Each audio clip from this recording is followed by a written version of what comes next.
viewers, Hopefully voters, and Hopefully Action PAC. This is another special episode of the We Want to Know Action PAC show. Again, I'm your host, Phil Leddy, the Executive Director, and I have a special guest, and she is a current sitting senator vying for one of your votes to move again into the 37th Guam legislature. Hopefully, Miss and Senator Telo Taitague. Viva, half a day. Half a day. How Viva. you doing, Bill?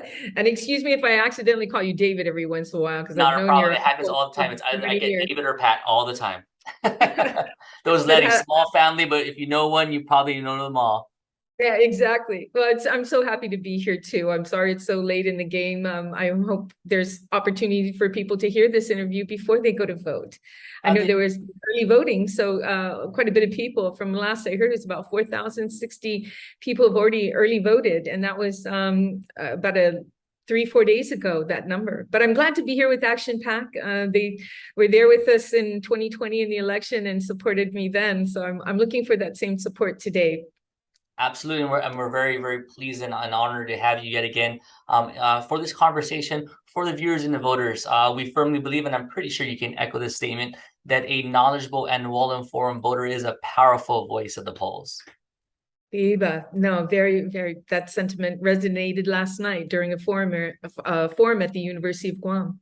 Oh, It was there we go. There we go. And I'm very also very excited to see the turnout for early voting, and I really continue to believe that our community is invested in our future. So they're going to turn out on November 8th. And with the community in mind, if you are a new member, we love to open the show, giving you a quick sneak peek on what the Action PAC is and who we are.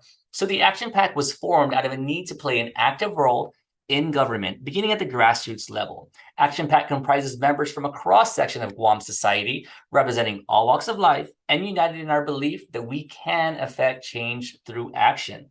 As always, we welcome you to get to know us better, and we hope to continue to do our part and use our platform to help you, the voter, get to know our candidates better. And with that, I want to just throw it over. I know that you did a quick intro, but maybe some welcoming remarks, Senator Tello. Well, half a day. My name is Telo. Some people call me Tell It to Telo. It's like my first, middle, and last name. Tell it to Telo. But I have that slogan because I work truly to the form of that comment. You tell it to Telo, and you could expect and will get results. I've been a very open, transparent individual and open to anyone who knocks on my door or makes a phone call to me. I'm here asking for your audience's support and to let you also know that I'm always available if you should email me or call me. I'm a daughter of the South, proud daughter of the South, Southern girl. I have 2 beautiful children. I graduated from GW and I attended the University of Guam. I also attended Fayetteville Community College under the paralegal program on the law program. After that, actually, during that time, I was a former professional musician for 23 years. I did that. And then it was time for me to actually grow up and get a real job. So I ended up opening actually 2 businesses and did that successfully. And then it was time to now give back to the community. So I decided to put my hat in the ring and run for senator. My father encouraged me to do that because he says that I've always have a tendency of wanting to help people, and I could do it on a larger and broader perspective if I became a senator. So I did run. I became a senator in the 30th Guam legislature. And then after that term, I next became the governor's special assistant external affairs during the Governor Calvo administration. Then I became the director of the Bureau of Women's Affairs. Actually, before I became a senator, I was a director of the Bureau of Women's Affairs. After working with Governor Calvo, I then became the deputy general manager of the Guam Visitors Bureau and worked under there. Very amazing job to do. It's very challenging as well, but an important position there that I really worked very hard. Mostly in destination management was very important to me. After that, I did work at GITA for a short period of time because I ran for senator and in the 35th, became a senator in the 35th. And then now I'm currently a senator in the 36th. And I'm here asking for your audience support. I'm a hard worker and don't take my word for it. You can see me at every public hearing. I'm always at session and I'm there asking the real tough and difficult questions that most senators try not to ask. But I also call out my colleagues too, if they've lost the people's trust. And I've never been one to back away from that. That's amazing. I mean, just personally, I heard that you are a supporter of our local arts by way of being a musician. You are a successful entrepreneur. Obviously, Action PAC, we are very pro business. And then you got a calling for civil service. But the key things that I heard is that you show up to do your job. That has been a topic of concern with a lot of constituents as we talk to the voters or encourage people to vote. They're like, well, we have 15, but we only see a few that actually show up to certain things. The fact that you do make it a point to show up, ask the hard questions, be it to those that the lawmakers are auditing in a sense, or getting clarification, but also to your counterparts in the legislature. I think those are amazing attributes that make a well-rounded lawmaker for the people of Guam. So thank you so much for the introduction. And that's a perfect segue to our first question being, if you can narrow it down, what would you say your 3 platform pillars are? Well, of course, if we need something to stand on, a foundation to stand on, integrity, morals, ethics are number 1. But I will continue to demand for transparency, accountability, and that means the use of federal funds that are being spent. I've made an effort ever since we received these ARP funding that the governor shows not just the legislature, to the people of Guam, how she's spending this money. Unfortunately, she's been giving very little information about it. So I continue to find ways for her to comply. And that is in the latest budget bill that we passed, I incorporated an amendment to itemize every dollar that's being spent. So I think if we could just have those things in place, the people will see that we're transparent, we're accountable for everything. That's the first and foremost. So I continue to put bills out that would bring the people's trust back to the people's trust of our legislature. The next one, of course, lowering the BPT. I think that's where it begins. I know that we've had, for smaller business, lowered the BPT where some of these small businesses are only paying 3%. But I think we should go across the board because it's going to make a difference. 80-90% of businesses on Guam are small businesses, but we have bigger companies here that make a difference, like grocery stores, certain grocery stores, the power, the water, rentals. If we can lower these down, I think it's not only going to provide more jobs out there, because now employers will be able to, use some of those savings to hire additional employees, but also the cost of living will go down because of that. So that was another one of my pillars that I wanted to move forward with. The third pillar, it's kind of hand in hand, I don't know which one to pick. Health, because if you don't have your health, you have nothing. Or what I'm working on currently, and that is the demand for affordable living, housing. So I've introduced and passed recently a bill that would help seniors in their independent assistant and nursing facility. Now, we only have one on island, St. Dominic's, but it's over 45 years old, that building. And we're going to a situation where our population is aging. In fact, from the US to Japan, it has been predicted, and most likely will be, that by 2034, there'll be more people over the age of 65 than there are children. Now, that's huge. Our population is aging, and there's certain things that we have to put in place now to prepare ourselves for that. Many of our Manamku don't want to leave Guam, to go to a caring facility. Some of them, where their children have left the island, and making a living for themselves off island, and their parents are here, and they become to an age where they're going to need some assistance. Let's keep our Manamko who want to stay home and hang out with their gangs, their classmates, but some of them are very blessed. My father is 93 years old, and I have a sister who finally retired, came back to Guam, and is helping out. So there are situations where we do everything we can to keep our parents home, or the people we care for, Manamko, at home, but some of them are not as lucky, and some don't want to burden their children. I know that when I get older, I don't want to. I want to be able to take care of myself and put myself in maybe one of these facilities where I can hang out with my friends, instead of staying home by myself, But that's an area I want to look at. I've introduced another bill on affordable housing. And what we have to do is we have to build our inventory. If we want to lower the cost of homes, let's increase the inventory. And to do that is provide tax incentives for investors to come to Guam to build these facilities.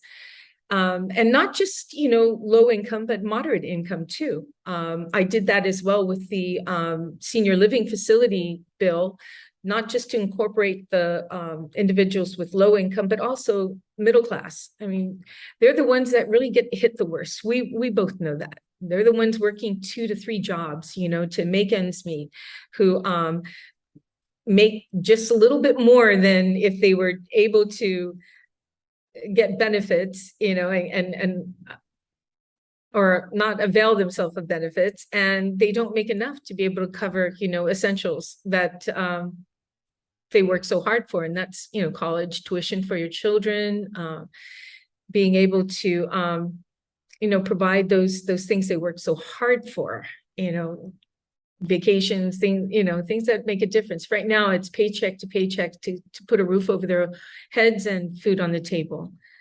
So, and of course, I just want to put a little tidbit on healthcare, because I did introduce the bill to create the hospital task force in the 35th Guam legislature.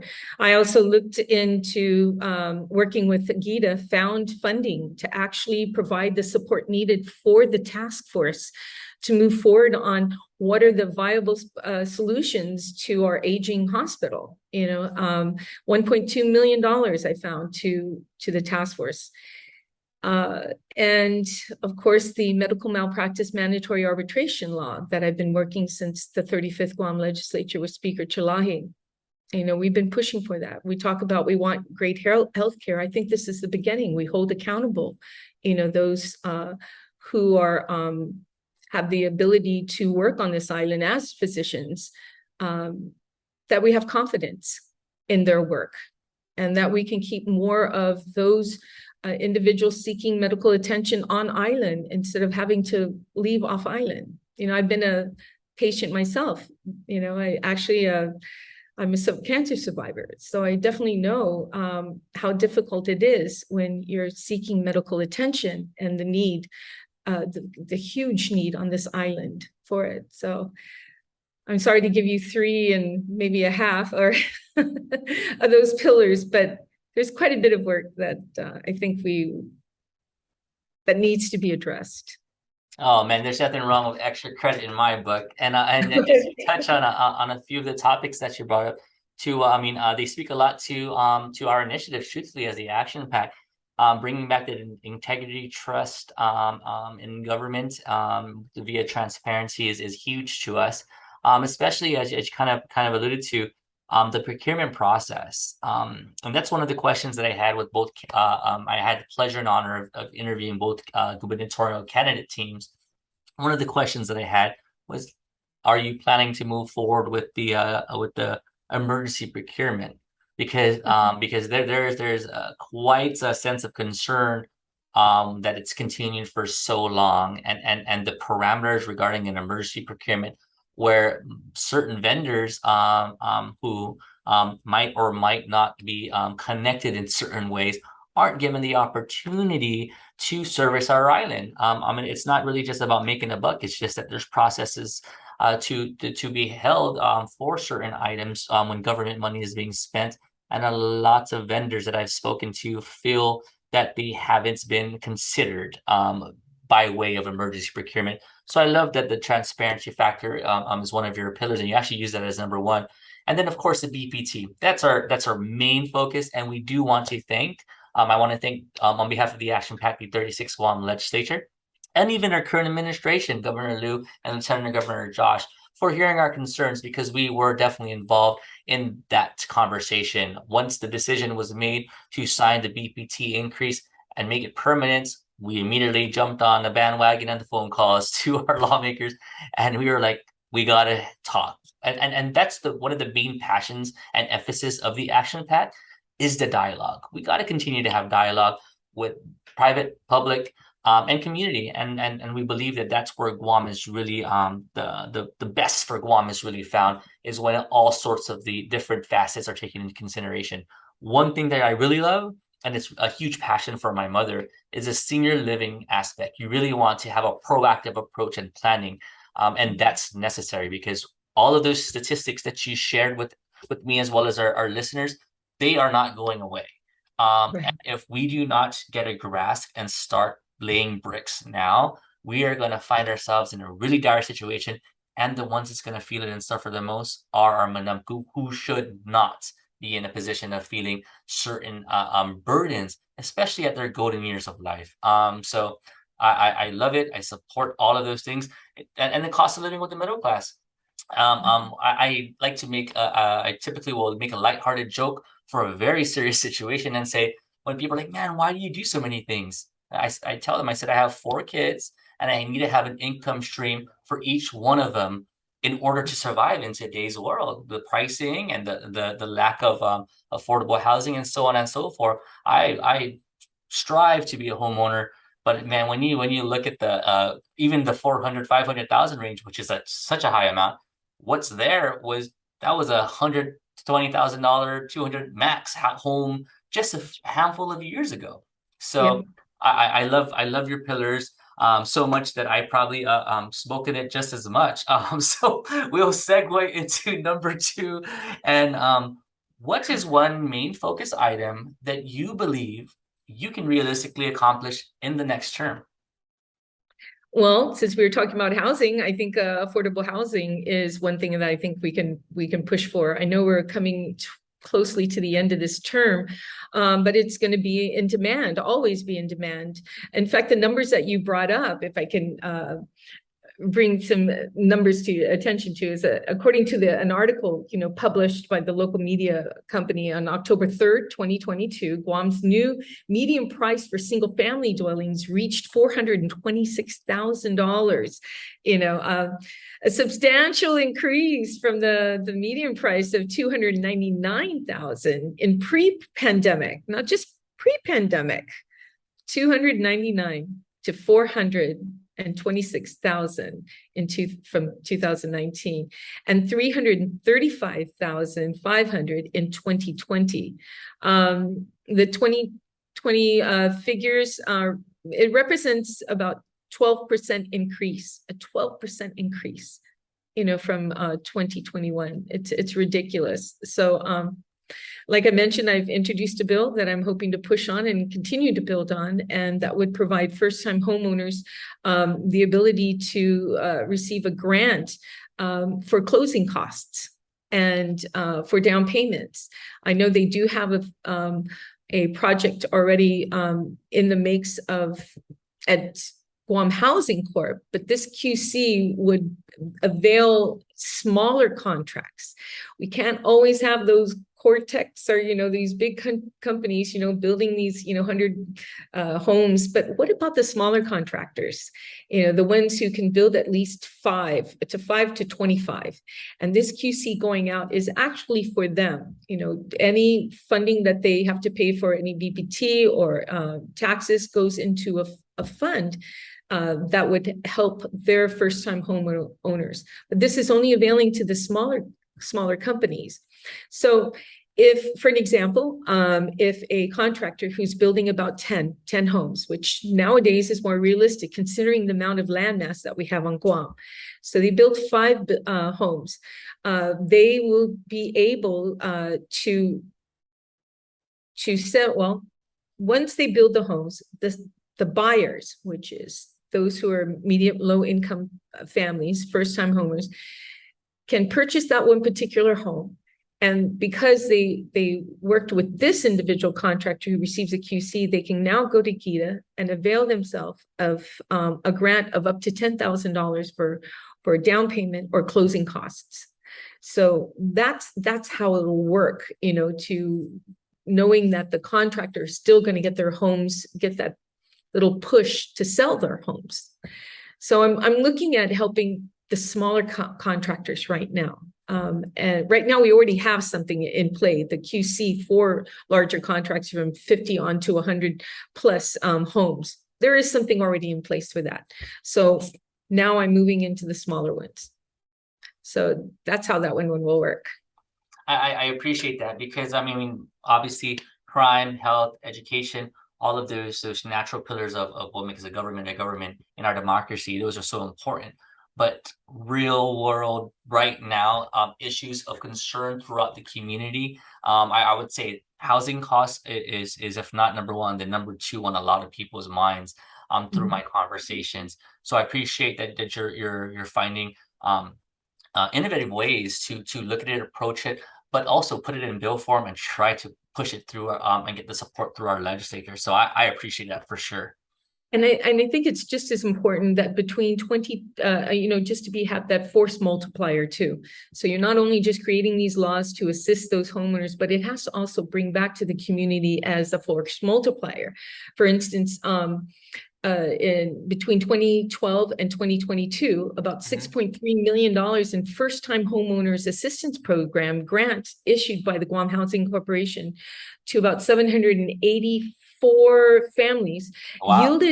Yielded now from 6.3 yielded about $153 million in additional economic activity through, you know, services associated with like real estate, banking, escrow, appraisers, title insurance, business transaction. So when people see that, oh, we're just giving money away, no, we're also helping the economy. You know, we're infusing that economic activity by doing these bills, and that's important too as well. Absolutely. And one of the things, I mean, I don't mean to force it roll in the BPT conversation, but that's exactly how we feel about the any support given to across the board to the businesses. Is it stimulating the economy in a time where we must rapidly stabilize and increase our economy? So we stimulate it by supporting the businesses. And like you mentioned, I really don't believe there's going to be a deficit by lowering the BBT, because businesses will now be able to operate with more job openings, thus empowering people that might have not been working with a stable and secure job. And then that empowers the individual in our community to have buying power. And it's all going to go and continue to circulate through our economy. So I love that. I really do. And you know, you've been speaking quite a lot to a lot of our initiatives. So when we get to that part, it's almost going to be a breeze. But we'll close out with our final question. And as stated earlier, Action PAC is definitely a pro-business organization, political action committee. We are comprised of the largest business organizations on Guam, from the Guam Chambers to GHRA, contractors, realtors, Korean and Chinese Chamber, and even the Guam Women's Chamber. All of these organizations said, hey, we need to come together. There's something beautiful and powerful about a voice magnified. So that's what birthed the Action PAC in 2020. And here we are in 2022. Our question to you is, we have found ourselves in a post-pandemic period of economic recovery. What are one or some ways that you feel, and you did touch on it a little bit with the rollback, but some ways that you feel that you can help our business community as we continue to recover post-pandemic? Oh, in the 35th Guam legislature, I made a concerted effort to attend the task force meeting that was put up by the lieutenant governor, ran by, what's his name, Bert Johnson. And this was to find innovative ways to fast track the permit process, that many of our entrepreneurs or even our business contractors were trying to get through. And time is money. You can't sit on real estate that you have planned to build a business, and wait for permits that are going to take 3 months or 2 months. And it was very frustrating. So I introduced legislation that actually would try and light a fire underneath their feet. And that is, review these documents that are coming in, do these inspections that are needed within a reasonable time. I wasn't making it very difficult, but at least within 30 days to 60 days. And if you needed an extension, that's fine. But if you did not do your job by reviewing these documents, and I'm talking the ARC, where you have all the entities in place from EPA, BSP, Department of Land Management, that all have to review these documents.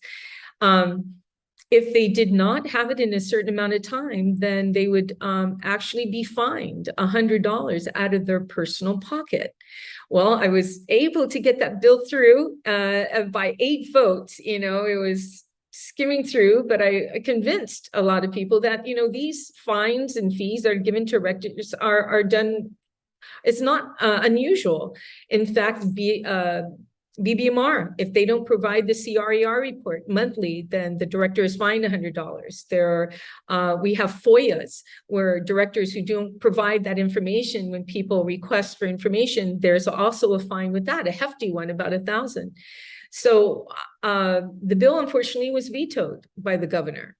And it's unfortunate why it was vetoed. I mean, if you have confidence in your directors that they will do it, then no problem. They'll do it. They won't have to pay $100. And then it was ironic because we had someone come up to us during a public hearing on trying to get, answers on their property, on the encroachment, on who owns, what government entity owns that encroachment. It was very frustrating, but the director of Department of Land Management, Joe Borja, was there, and the question was, well, how soon can you get the Guam Land Use Commission to review these documents and look at these things? And then he brought up the fact, well, Senator Taitague, we did have that bill, and since that bill came out, we've been working faster now and getting these things done. But unfortunately, the bill did not get signed by the governor, and they can still lag in time. Time is money. So I think that, I'm pushing for that because I know as a business owner what it takes to run a business and the sacrifices that we make. People don't realize that if we don't make any money on our business or be able to get some kind of profit, we don't eat. Our employers always get paid first, but the owner, they don't eat. That's where the money goes first. So I'm working toward that to find it more business friendly on this island to allow our entrepreneurs. And if you notice too, Phil, that when the pandemic hit, we saw more people trying to open up businesses, and diversification is another area that we can work on, diversifying our economy, going in other aspects. Food security would actually divert our mindset on what type of jobs are needed on this island, what kind of businesses should open. If we start moving into food security, I mean, that's just as important as gold or money in your pocket. You don't eat, you don't live. So these are some of the areas, just to support the entrepreneurs, to support businesses right now, and getting back on their feet, and doing it a responsible way for the environment as well. I love it, and I mean, I've mentioned it in multiple interviews, and it's definitely no knock to the employees at our government agencies. But let's be honest, the one stop from a entrepreneur or business standpoint, the one stop I like to joke around and say it's the cha-cha, because you go 2 steps forward, get this, go 2 steps back, get a sand, goes 2 steps forward, and it's just this it's a 1, 2, 3, 4 stop. but I do believe that many of these lags or hurdles, there are so many proof of concepts out there in communities that are related to their size very comparable to Guam, be it a municipality or a small city or town that are jumped on. It's 2022, people. They jumped on the technology, the automation game. And then the beautiful part is once they put that in, the employees are happier and less stressed because wow, the process is smooth and people aren't breathing down my neck. And then you can really look at instead of the employee being a paper pusher, man, what skills has this employee always had that I never had the chance to unlock and have them thrive in and under? So I think it's a beautiful thing. And then, yeah, definitely the food security. If there's one thing the pandemic taught us is how important food and toilet tissue are, right? People were hoarding both, and but yes, definitely. So I'm proud that one of our partners where we're trying to work with I believe it's GU Sustainability, Michelle Crisosimo, because she just received a grant for 10 schools to build school gardens very similar to the community garden that she built across the old police station in Agana. And then it's going to empower the students to start thinking, hey, we can start growing our own produce and then straight, literally on their campus, farm to table or farm to cafeteria in that manner. So yeah, I believe that that's a beautiful thing because it's just more local empowerment. But the Right. diversifying of our industries, that's another thing. The economy, I mean, the pandemic has taught us.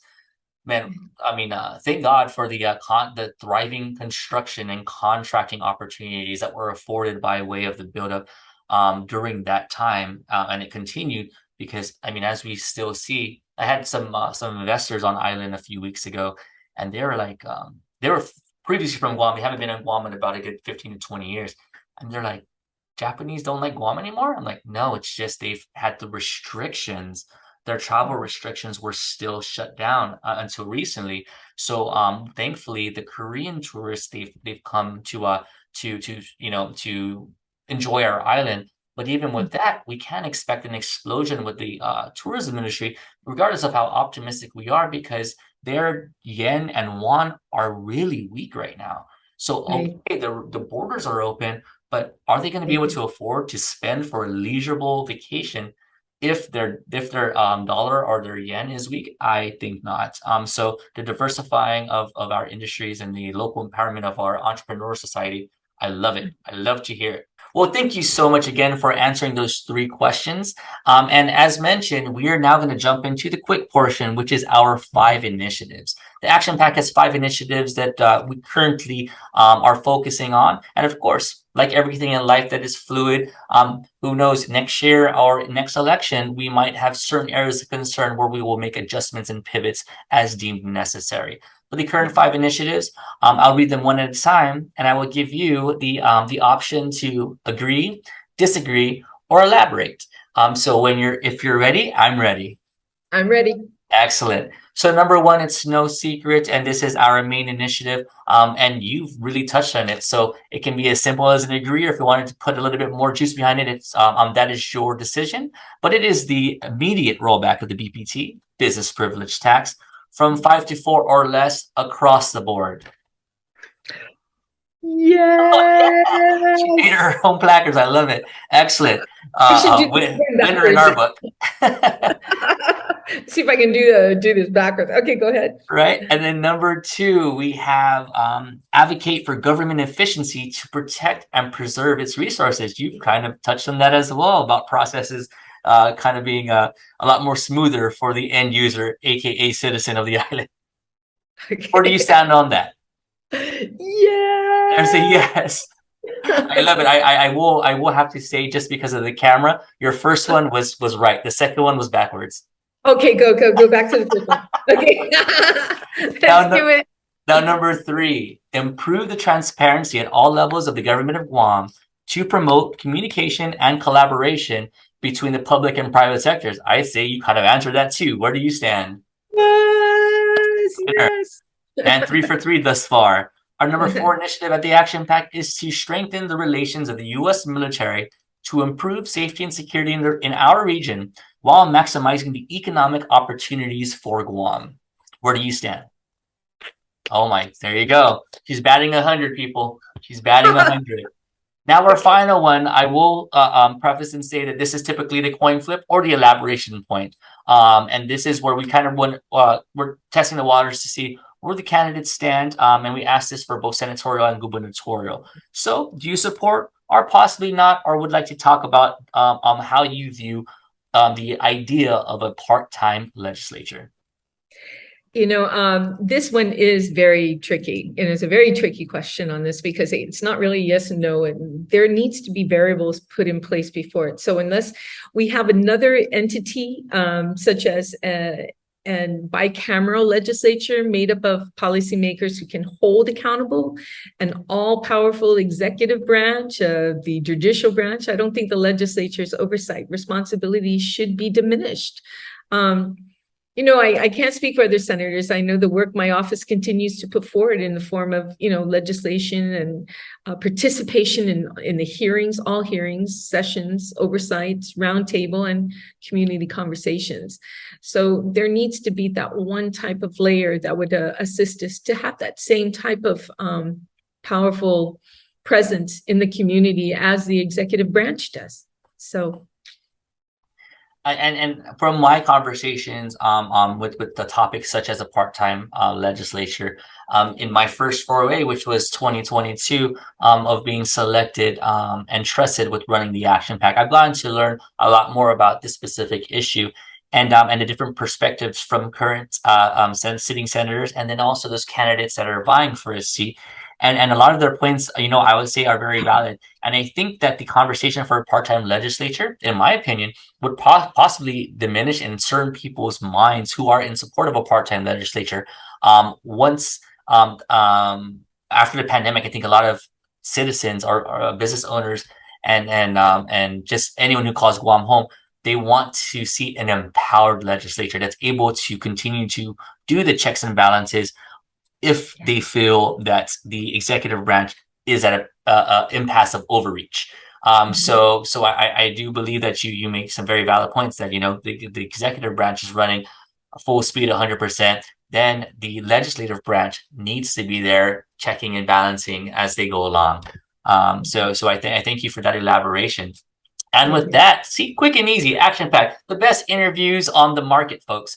I really do appreciate Miss. I always keep saying Miss Senator Telo Taitague for your time as well as your candor throughout this conversation. It has been informative, and I know that our viewers and voters will learn a lot more about your platform. So on behalf of the Action PAC and all of our viewers, thank you so much. I do want to give you a moment for a closing remark, and please do remind our viewers and voters where they can find you on the ballot as well. Well, I greatly appreciated this conversation. I felt it wasn't one-sided.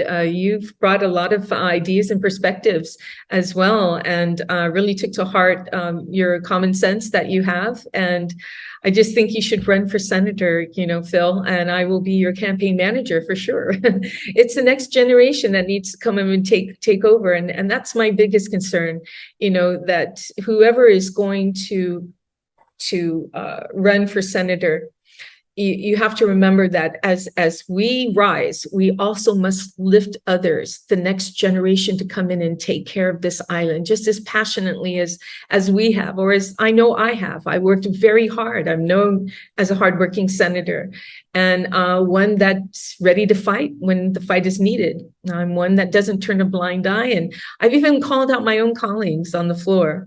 So I will continue to do that.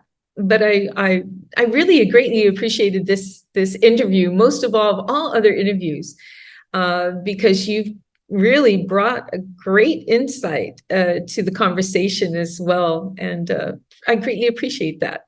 It's about listening. It's not just us senators talking a lot, because we're very good at it. But it's about, actually getting the work done. And you can see my work, just click away. Technology has brought us to you a lot closer, a lot faster, and more transparent. So let's be transparent. Absolutely. And I know, thank you for your kind words. I greatly appreciate that. Very humbling. And like I said, to our viewers and voters, you're empowered through interviews like such. They empower you to make that conscious decision. I always ask, regardless of what side the family lies, put your bias aside, put your family's bias aside, and don't go off of a campaign promise or a poster or a graphic. Listen to these interviews, listen to other interviews, and watch them back, and come to that conscious decision. Hear it from their heart. Is the Guam that this candidate or all other candidates that they're speaking of the Guam that you want your children to inherit? I know that's my thought process when I'm choosing who I'm voting for, and I do believe and empower you to explore those same thoughts. It's not as easy as filling in a bubble. It's not as easy as following what whoever you're hanging around is saying. You have the power in your voice, and your hope is in your vote. So with that said, Senator Telo T, where can we find you on the ballot? Oh, I'm number 4. 4 for you. 4 because it's 4. Because it's for the people. For you.